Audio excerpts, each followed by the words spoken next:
Hello guys, today it's time to do a retro review about the Detroit Series 60 engine. This is a really uh, popular engine that came out around 1987, I believe, 88. And at that at that time it didn't have nothing, no EGR, no DPF system, nothing related to that. It's just engine, exhaust, turbo, and that's it. The muffler, nothing else. That's it. As simple as that. And we're gonna take a closer look, all right, to see how this engine. This one has around. Right now, I can't check the mileage, but I'm pretty sure it has at least 1,200,000.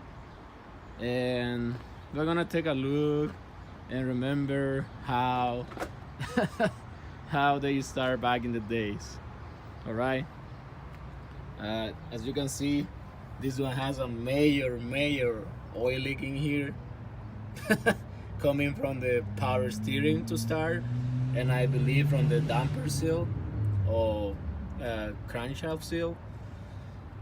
And you can see down there is already has a big mess with oil in there. We have in here the introduction of the throttle valve, right? This one came out in when they start uh, installing the DPF system on.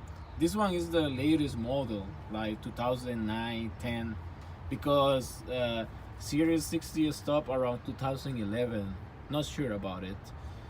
And this is the first glance of the throttle valve, and nowadays we don't have it anymore. After pretty much 8 years of seeing this part, we don't have it anymore in the newer DD 13, 15, or 16 engines. And let's see, this is the after treatment dozer block. Well, they're still using it, but you can see how they install it in the Series 60 engine. I believe they discontinued this engine because they find out it was really bad for MPG. Regeneration has a lot of issues, so they say no, let's change the whole thing. You have our starter motor in there.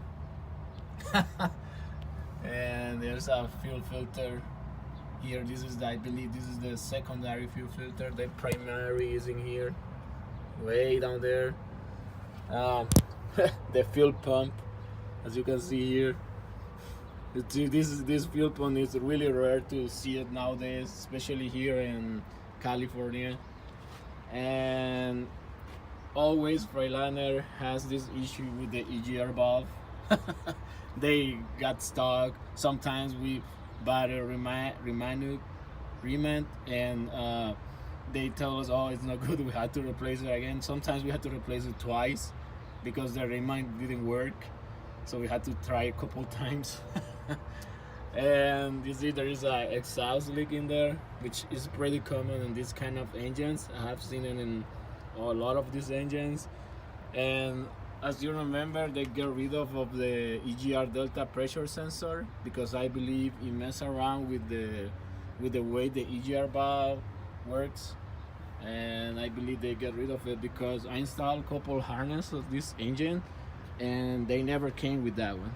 They always I remove engine harness that come with it, but the newer one, it didn't have it anymore. So that's what it is, guys. You see the air compressor in there. If you pay close attention to the air compressor, it seems exactly the same like Diddy's compressor, but I believe the gear is different, of course, and it goes way back there when below the start, no, above. No, there's not even the starter motor in there. It's like fuel pump in the starter motor position, and the air compressor down there. And you can see, but what it really amazed me about this engine is like how long they last even with oil leaks. And I had to admit it, these engines weren't MPG friendly, but still they last. And that's the reason why many people like these trucks, because they last. They last for so long that people doesn't want to get rid of them even nowadays. That's the reason why this truck is still here. And as you can see here, like I told you guys, this is on the latest version of this engine.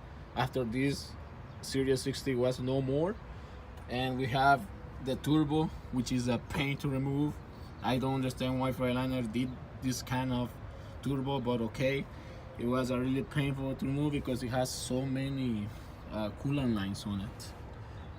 And we have our EGR cooler, standard from 2004 on Series 60.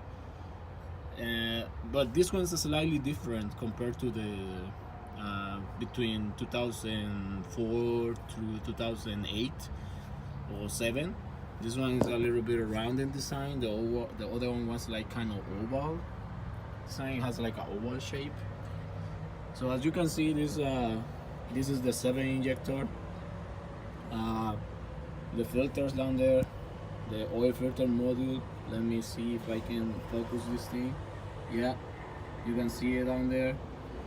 And alternator, AC compressor. There are a couple of things that were easy to fix on these trucks, but others that were done. Now, turbo wise, EGR cooler, oil filter module, water pump, exhaust manifold. Those things are really a pain to remove, especially when these trucks are really old.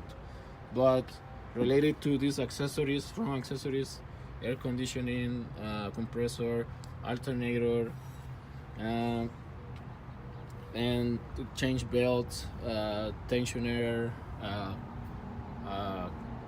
fan clutch, everything else was easier to do. So remembering about this engine, too bad Freightliner Detroit couldn't figure out what to fix, and they just get rid of it. But we remember it as a good engine.